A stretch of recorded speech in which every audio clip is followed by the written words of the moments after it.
Morning guys, it's day 18 here at the Hilltop Shop. So yesterday you seen us get all the siding on this wall here, and so today we're just going to continue doing the same thing, siding. We're actually going to work on the back first because there's some shade back there. Here's Bogey. Bogey! Meow! Meow! So we're actually going to work back here today. You can see we started a piece yesterday just to see what it'd look like, and we got all the J trim on the peak around the window. So we're gonna side this side first today in the shade, and then kind of follow the shade around the building and keep putting siding on. Let's get to work. It's not in on that side. Can I nail it? Yeah.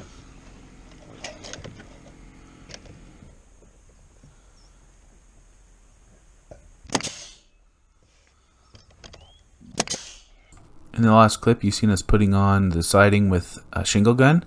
So you want to have your nails kind of loose in that nailing strip. So in the heat and in the cold, the plastic in the vinyl siding has room to expand and contract. So I actually had somebody make on a 3D printer a little tip for the end of my shingle gun. That 3D printed tip just gives a little bit of space for the nail to not sink so deep into that nailing strip to give room for expansion and contraction.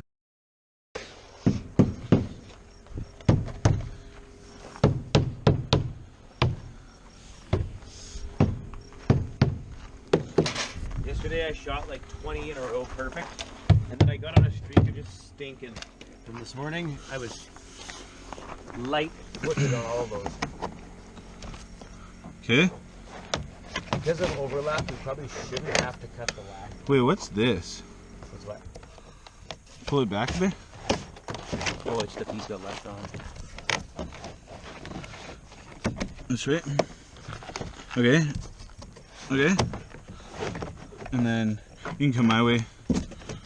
Right there is good. In.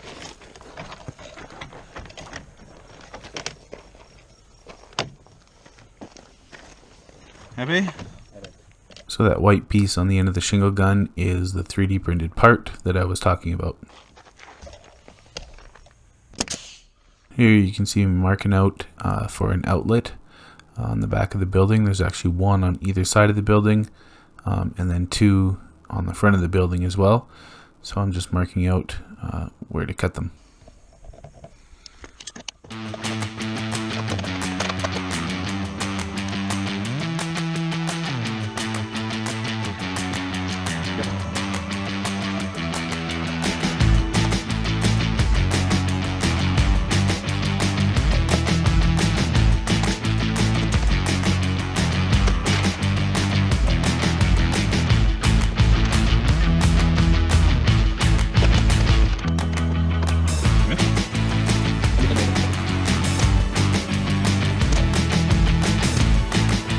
Let's see how it looks. Yeah.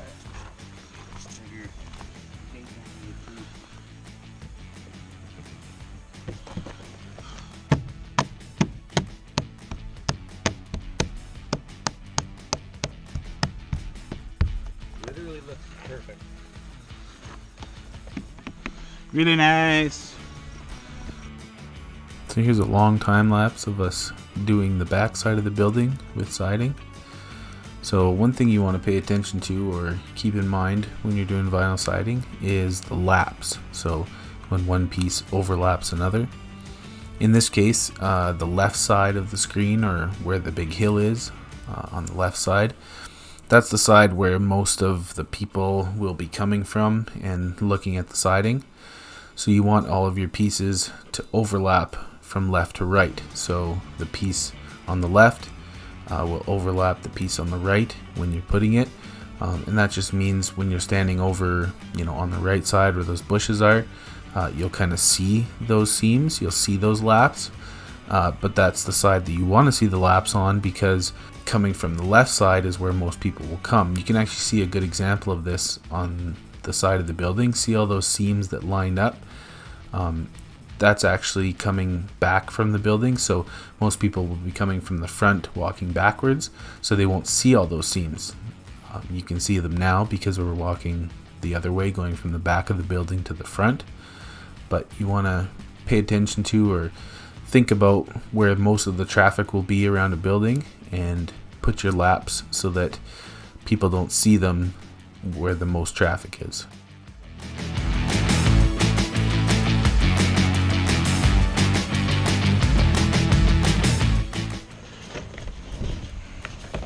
Okay, watch your teeth. So we completely finished the back side of the building with siding. We're just moving to the side of the building that we completed in the last video, and we're doing the last little piece at the top, so we're just putting it through the table saw here. It makes a nice clean cut, and it sure beats trying to cut all the way down a 12-foot piece of siding with the hand shears. This little tool that you see right here makes little notches that'll actually grab the J-channel at the top of the building. There's not actually anything that's going to hold this top piece except for those little notches, so it's important to put them in.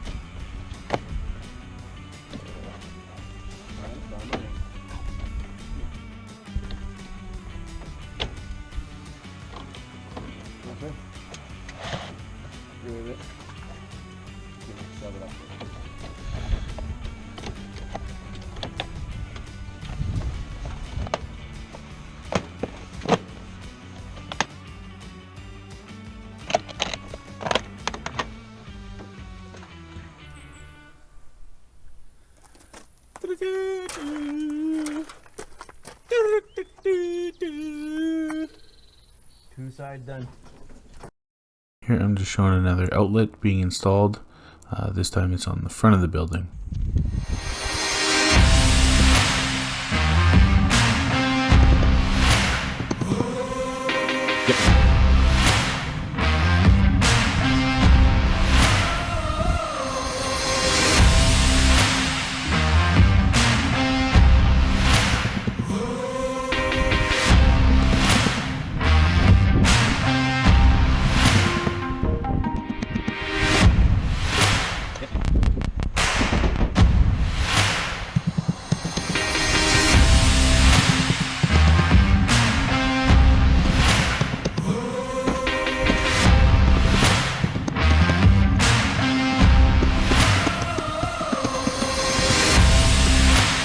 So here's the time lapse of us putting the siding on the front of the building. This was kind of nice. The big garage door took up a lot of space, which meant a lot less siding to do. One thing for the front of the building like this, or any side that has windows and doors in it, is to kind of make sure that you're checking as you go up, so that when you come out of the garage door, the piece that goes up and over the garage door will be the same rip all the way down.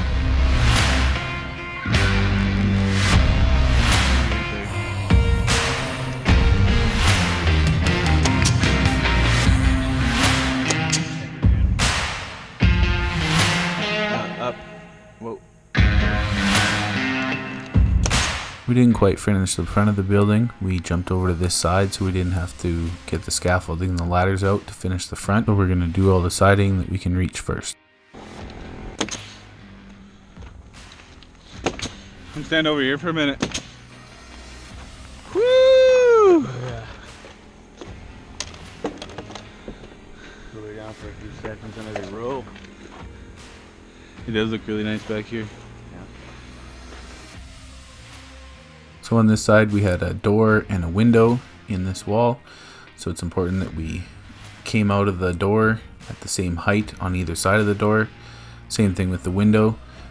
If you start pulling too hard on the siding or not pulling hard enough, you can get the siding to run not in a perfectly straight line, and then when the piece goes over top the window or over top the door, the rip will have to be cut on a taper. You don't really want that. You want it to be nice and straight. So just checking measurements off of that chalk line that we snapped around the building helps a lot until you cover it up, of course. You can see here Joel's cutting in a light above the door. So that little brown square on top of the door, that's for a future light. That's the end of day 19 here at the Hilltop Shop.